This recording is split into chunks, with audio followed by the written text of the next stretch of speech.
Today on True Patriot Love, I'm joined by Jonathan Harvey, and we're going to talk about MAID, right? Not a great topic. No, but it's terrible. It's nice to see it, but it's terrible that we're talking about MAID. yeah, it is. It Unfortunately. is. So we just, before the show, we started talking about the acronym, Yes. right? Which I've always hate acronyms in this case. So medically assistance in dying. Yes. So medical suicide, really. Essentially is what it is. Yes. Yeah. So let's call it what it is, because MAID, quite frankly, makes it sound comforting and caring and take care of you, right? And I think, we use these acronyms sometimes to soften what we're really doing. Absolutely. It's a branding tool, in my opinion. Yeah. But it's dark. I mean, the reality of this program is, I think nearly 100,000 people in Canada have been killed through this program since 2016. Yeah. So it's anything but warm. It's anything but caring. Well, let's jump into some stats here, because I was absolutely shocked. We're second in the world for deaths from MAID. Or second in the world per capita. Per capita, yes. But we are leading the way in raw numbers by 65% annually over the Netherlands. Really? Yeah, so the Netherlands is just under 10,000 a year, and we now crossed 16,499 was the number in 2024, which I imagine is probably closer to 18,000 or so in 2025. So it just keeps growing. It's one of those. So we just kept going. And it's increasing. The leading cause is cancer. So they say that 63% of the cases that come are cancer cases, which we're going to do a show on cancer. So I won't go too far into cancer. But here's my pet peeve on that one a little bit. And then you can tell me to be quiet and move on. My pet peeve is preventative then. Yes. Like if we know 63% of these people are coming to MAID because they have cancers that they know are going to kill them. The average age is 77 for people who use the MAID system. We barely do anything preventative or talk preventatively about cancer in Canada. So we've kind of put that on the back burner. We know it's the #1 killer of Canadians, but yet we still keep progressing along and not doing anything progressive, diet, healthcare, Nothing MRI. proactive, yeah. Nothing proactive, to get in front of it, but we keep seeing it growing on the back end now. Yep. Which drives me nuts. To me, what makes it worse is, so originally we had something called Track 1. Now, Track 1 MAID program was for people that were terminally ill. Right. You had to have a certain number of days left to live effectively to qualify for the program. Right. And then in 2021, through Bill C-7, we opened up something called Track 2. Okay. So now what that is that allows people to apply for and use MAID if they're not terminally ill, but if they're uncomfortable, if they have some other health issues. Basically, you can look at a compound effect of saying, well, their life's not great. And that's effectively enough to do the job, but it has to be illness related, right? So Track 2 now, what it did was it lowered the age. So prior to Track 2, the average age of MAID in Canada was 80, and now you said it's down to 77. Yeah. Anybody using Track 2 is actually closer to 75 if that's their way out. Okay. But what's alarming is most people, like the majority of them, just say that they feel like a burden on those around them, and this is why they take this way out, which is pretty dark. Yeah, well, we were looking. It's interesting. So we were trying to dig through kind of one of the younger cases, and we came across a young gentleman, 26, Keanu, and his mother was all over social media, talking about the fact that he'd been born with type 1 diabetes. Yep. He had gone blind, partially blind in one eye, and so much in the other eye, and he had depression. Yeah, he actually qualified for 2. So he qualified in Ontario in 2022. Okay. And what they did was they rescinded the offer effectively because of backlash, because his mother was like, "Are you insane? He should not qualify for this. These things are all manageable." And he was in his early 20s at the time. So what he did was, and this is a problem for me, instead of there being some sort of federal registry, he just went over to BC and then qualified, and then they just carried through the process, and that was it. He was gone. So now his mother is very much up in arms, and rightfully so. This is wrongful euthanasia, right? At 26 years old, the kid had his life taken from him, and she said that he was obsessed with this, which to me tells me he was also suffering from from some kind of mental health issues to be obsessed with the MAID program in any Yeah. way. But yeah, it just shows you kind of where the program is going. And it's kind of back to your point earlier. You said, like, we're not doing anything proactive, but what we are doing is we're expanding access and reach of this program to go well beyond terminal illness. So it's just going to keep getting worse and worse and worse if we don't kind of correct course here. And I don't know if you've seen this yet, but in 2027, they'll be opening up, or they're on schedule to open up something called Track 3. That's anyone with mental illness can now qualify with mental illness alone as you're predicated upon. So what's crazy is they're already lining people up that have Parkinson's, a few Oh, other yeah. things that are just, issues that are, well, considered mental illness, mental, anything that's kind of in that realm. And yeah, they're lining up to be killed, post 2027. So it's going to get a lot worse. So, this is interesting. And a couple points that you made, Jonathan. The Ontario, Quebec, and BC make up 85% of the case. So people from there make up 85% of the cases, Right. which is crazy if you think about it. It's insane. right? Quebec right now. So it is the fifth leading cause of death, I believe, in Canada. 5% of all deaths in Canada came from the MAID program. But in Quebec, it's actually 7%. So more people do this in Quebec. Yeah, per capita. Yes. Which, you think about it, probably you always think of Quebec being highly religious. Yeah. Yeah. Right. Right. But there's no kick, like, remember the abortion, anti, pro-abortion issue, Roe, all those things, all those crazy cases. But, you look at that and you think to yourself, man, there were a lot of cases on this, a lot of controversy. Still in the States, that's one of the election questions that goes every year. What's your stance on abortion, course, right? And yes, it's always one of those controversial. This just seemed to pass. This went through. And it even in what I consider a religious province like Quebec, Yeah. is the highest. Right. And it's interesting you say that. There's another woman, I think she just went by Mrs. B, if I remember correctly. She was around 80 years old, and she looked into getting MAID because she was suffering from a couple of things. And then she pulled back herself and goes, you know what? For religious reasons, I don't want to do this. This was an Ontario case. Right. However, even though the original doctor said, okay, we're not doing it, another doctor said we're not doing it, a third one, I don't even know why this person was approached. A third one was approached, and it was done online, not even in person, 48 hours later. Even though the woman did not want to do it, they had her life taken.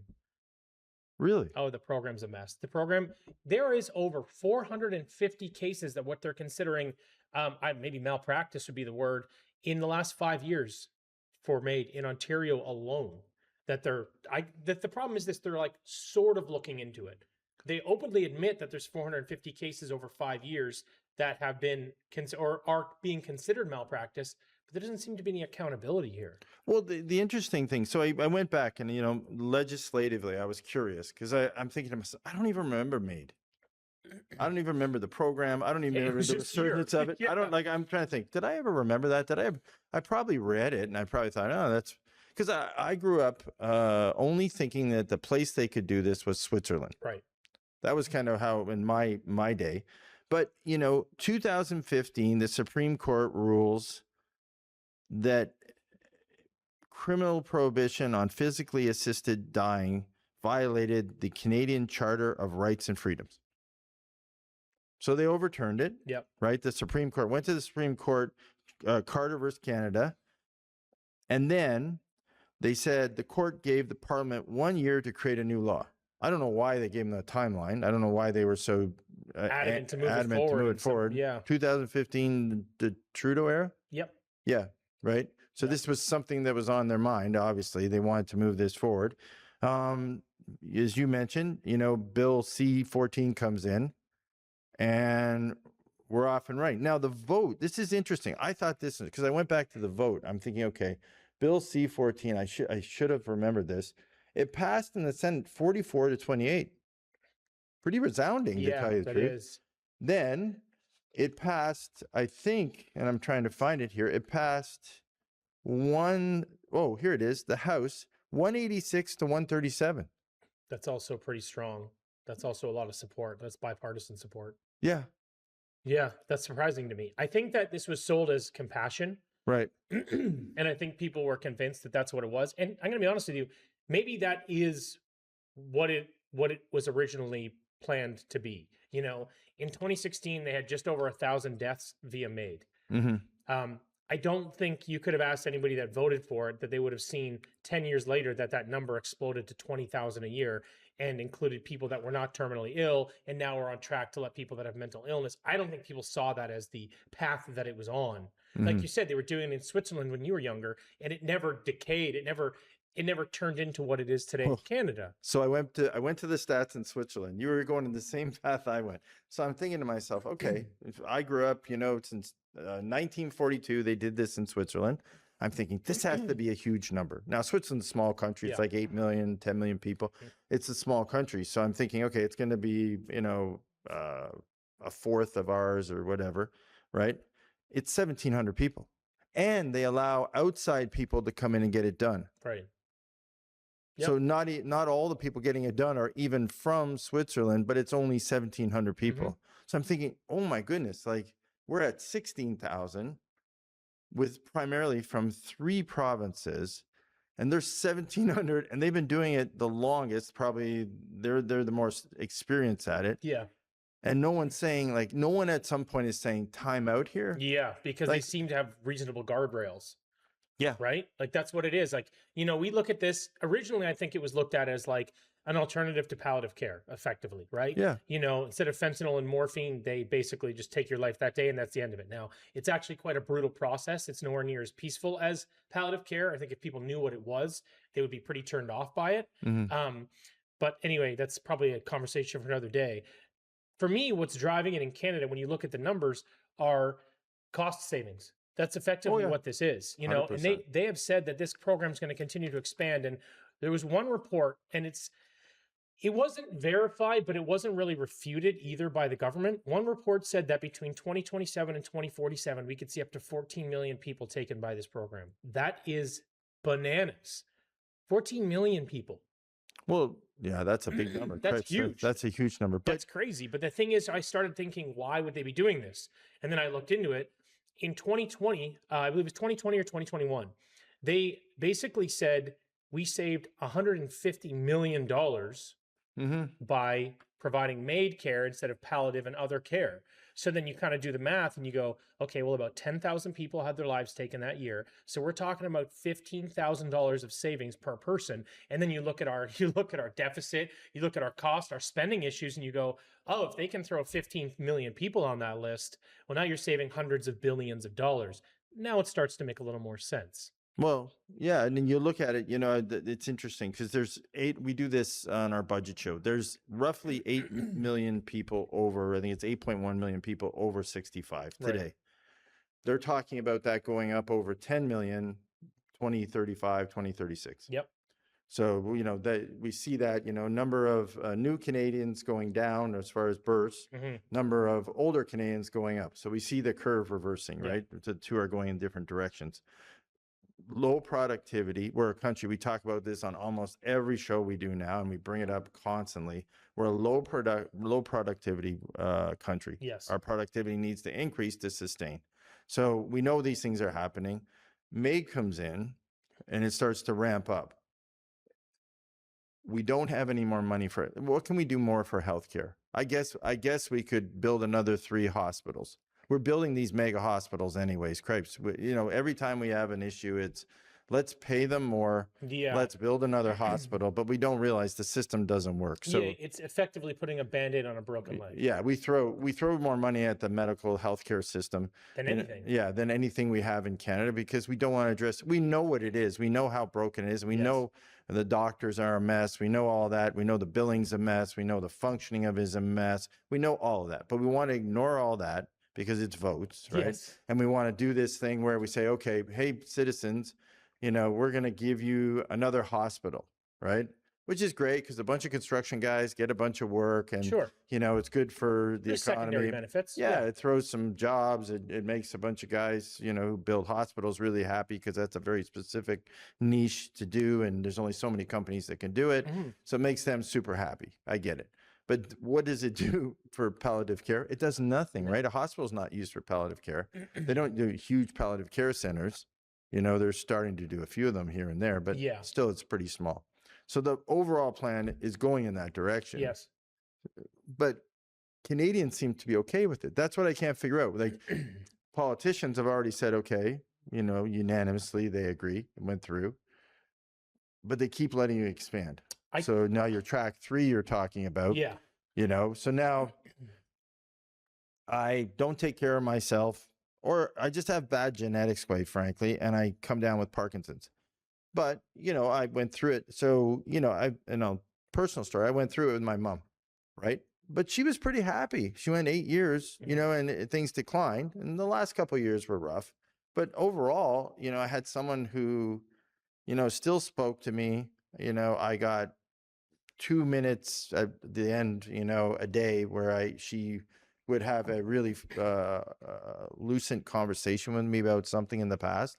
But you know what? I love that. Like the fact that I got it was worth it. You know what I mean? And you know, I don't know how she felt, but she wasn't in pain.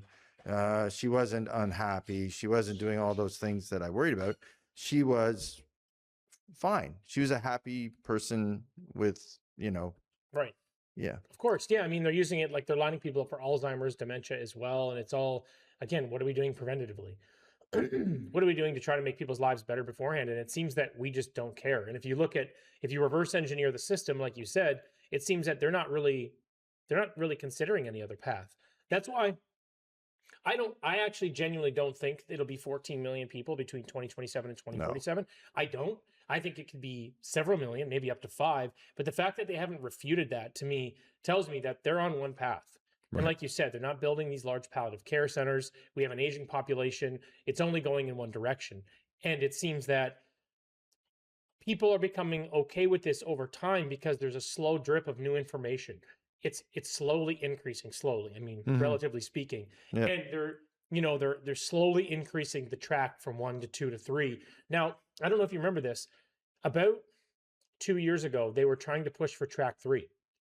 They were going to let people with mental illness apply for MAID. But there was actually significant pushback. Yes. People in society were like, no, this is way too far. We got to stop. So what they did was, they pushed it off to 2027, where it's apparently supposed to be rubber stamped. Now, I know that's not how it works. There will be some sort of debate and conversation. However, if you have a majority liberal government, it will be rubber stamped.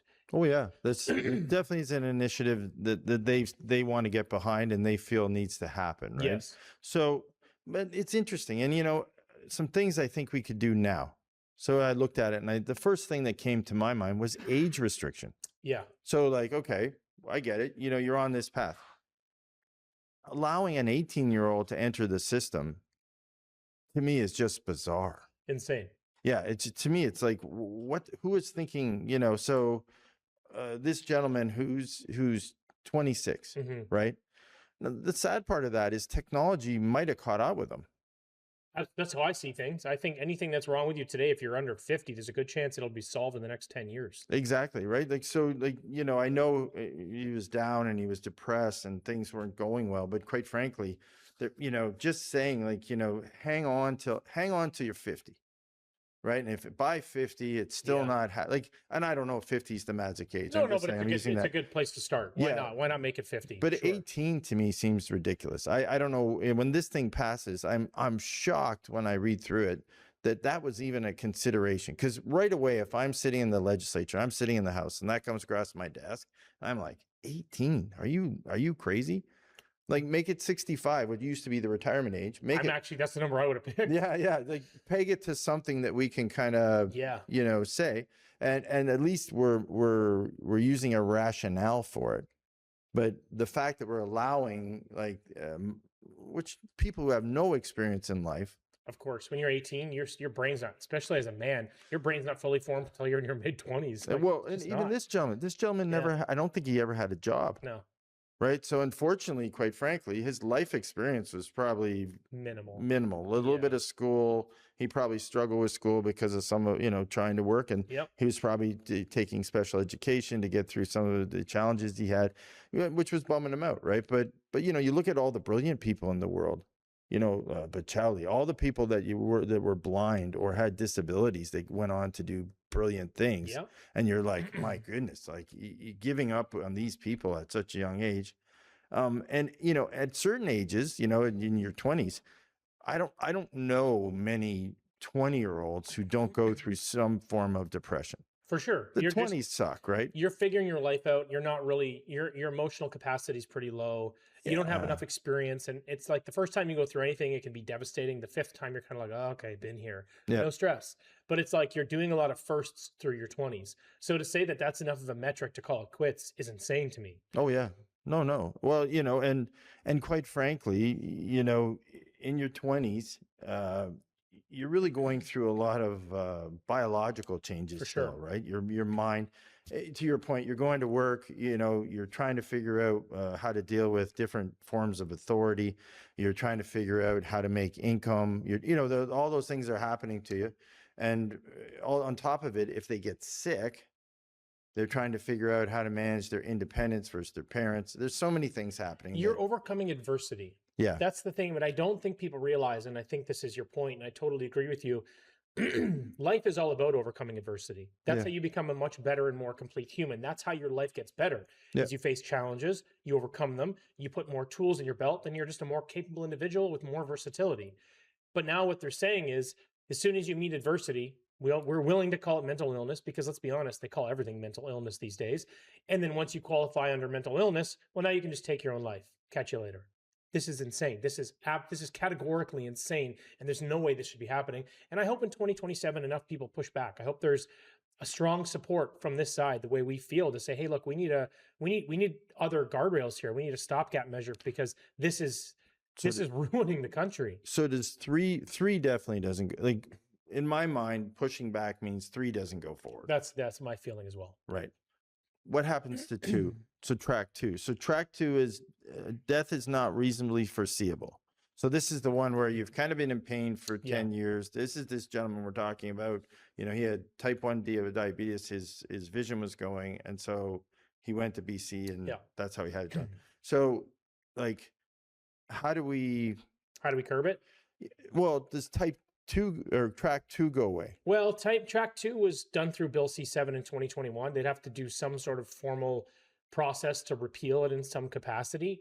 I don't know what the political will is to do that. I don't know what it looks like, because when you look at it from a pragmatic perspective as a politician, what infrastructure do they have to provide support for those people otherwise? And to your point, not great.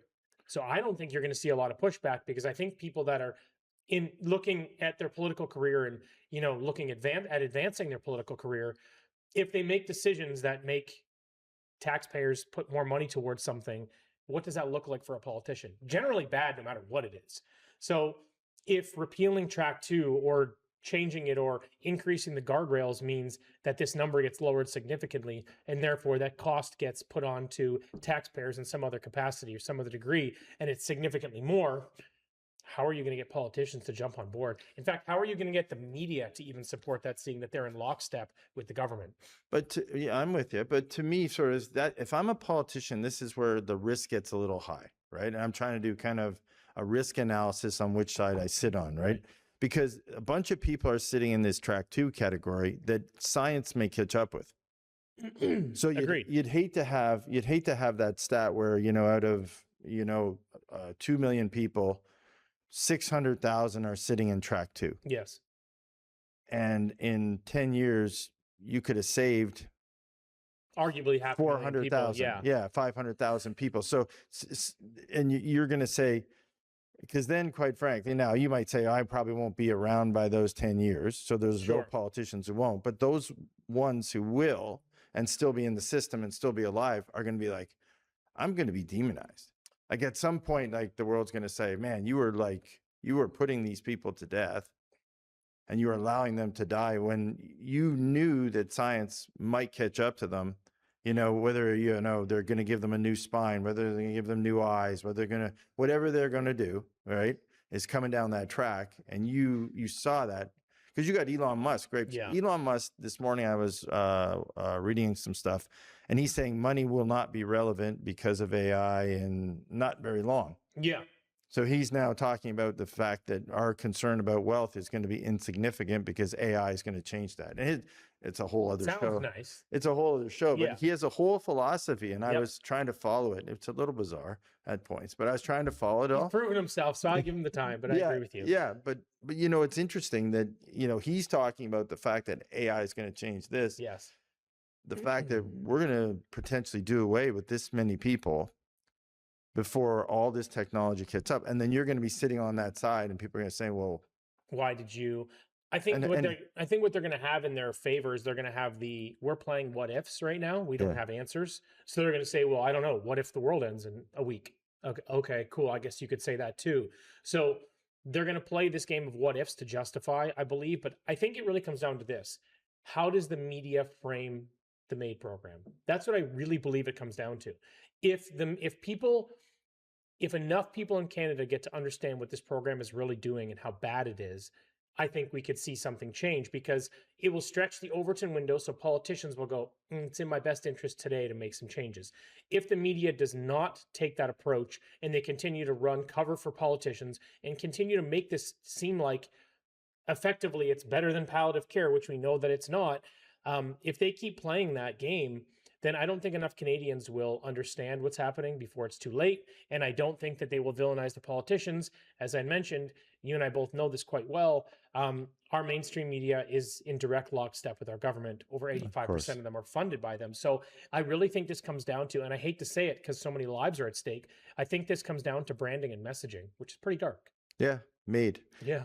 You know what? It's interesting, and this is where I got to tell you, and you know, and I'm going to get a lot of dislikes probably on this statement, but I'm going to say it anyways. This is where, living in the States, there were some things I liked and some things I didn't like. Right. But I actually liked referendums. Agreed. 100%. No, agreed. I liked referendums. I'm with you. I think they're a great program. Yeah. You know, and the business I'm in, quite frankly, referendums were quite frequent, and they hurt me sometimes. Right. But I actually still respected them, and I still liked them because I like the population to vote on key issues. Agreed. Right? You know, you're going to do weed. I want to hear you. You're going to do gaming. I want to hear you. You know, you're going to do MAID. I want to hear you. Yeah. Right? But this is kind of crazy, that the fact that, you know, this goes in a majority government, right? Mm-hmm. And it just keeps moving along and never gets put on a, you know, do you ever really hear it on a policy platform during an election? Never. Never. And it just comes up. And that, you know, there should be some things that, quite frankly, do make it to referendums, and we do put in stopgaps. And whether we do it on a provincial basis. I mean, for me, where are the watchdogs here? Well, you know, it's interesting. So separation is now, you know, as we're seeing in Alberta right now, separation has become kind of a referendum issue, right? Yes. They put in, you know, we are going to do some votes and stuff. At some point, if we can't do it federally, we should do it provincially. I agree. We should put in some stopgaps that put a stop to certain things. Yep. So my cry today is to Ontario, Quebec, and BC, sit down and do that. Sit down and actually put something in that people have to come to the table and talk about this. Yeah, I agree with you. I mean, and you're seeing that the provinces obviously have a significant amount of power in this to utilize and sort of weaponize this program. And we know that because BC has its own set of rules, and they allow that kid from Ontario to go there after being denied to get approved. So obviously there's enough power within the provinces to move the needle in the right direction here. So I totally support what you're saying. I think that would be the best approach. And maybe it's something that we make a provincial issue as opposed to federal, because we seem to have lost that fight. Yeah, well, I think federally we're done, right? I think definitely, and federal politics is, you know, quite frankly, listen, not that they have, well, they do. Let's put it this way. They have so many issues right now, you know, facing them with, you know, the U.S. and everything going on. They're not going to get around to this. This is just going to keep going on. Absolutely. You know, people who have an interest in this are going to keep pushing the agenda. Yep. When it comes up, they've already voted it. So you're not going to retract your vote. So quite frankly, if you've already, you know, if you've been in politics since 2015 and you're still in politics and you voted on this, you're not going to all of a sudden wake up one day and go, I'm going the other way, right? Yeah, I've made a huge mistake. Yeah. Said no politician ever. 76,000 people are gone, and now I'm changing my opinion, right? Now, probably should. Yes. Because that's not what you should come out and say, that's not what I voted for.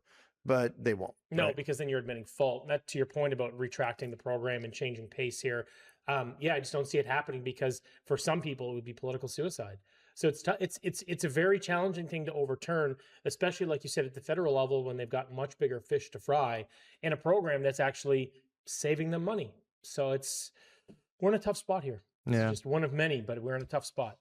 Well, Jonathan, thank you. Yeah. I appreciate it. I know you've done a lot on this, and as it progresses, and if they do go to 3, I'd like to have you back on the show and Definitely. go through it. So, thank you, everyone. Do me a favor, comments. This one's really important. I'm gonna keep this narrative going because I think we need to keep talking about it.